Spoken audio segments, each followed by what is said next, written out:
Dans les podcasts précédents, nous avons évoqué les leviers qui permettent de développer les achats auprès des fournisseurs inclusifs, ces organismes dont la mission est d'accompagner les personnes en difficulté à s'insérer grâce à une activité économique.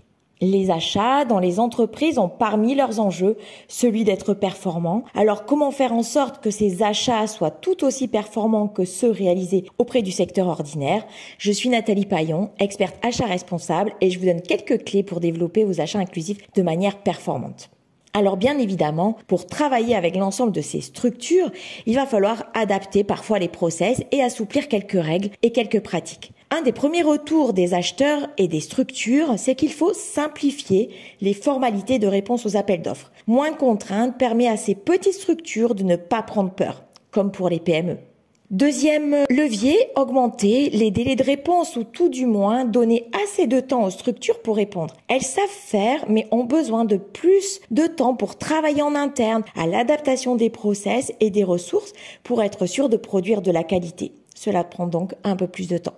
Troisième idée, faire connaître les appels d'offres sur des plateformes qui sont consultées par ces structures. C'est très important.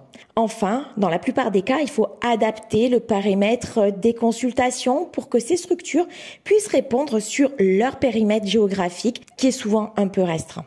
Finalement, ces adaptations démontrent que ces structures sont capables de répondre à vos besoins sur mesure. Les professionnels encadrants de ces structures sont des as de l'adaptation, de la débrouille.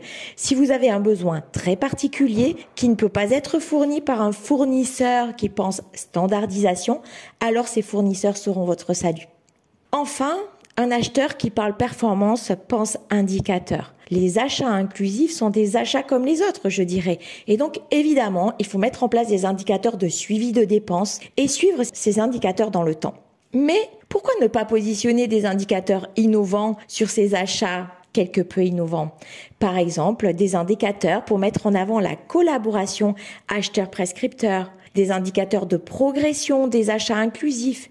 Et pourquoi ne pas inciter les acheteurs, les prescripteurs sur le développement de ces achats qui permettent à l'entreprise de remplir son rôle social, son rôle sociétal sur son territoire. En conclusion, on pourrait dire que les fournisseurs inclusifs sont des partenaires professionnels qui sont tout à fait capables de répondre à des besoins de business tout en apportant une valeur sociale forte. Travailler avec eux permet aux entreprises et aux institutions publiques de combiner performance économique et sociale. Alors, adaptons nos modes de travail pour rendre possible cette création de valeur.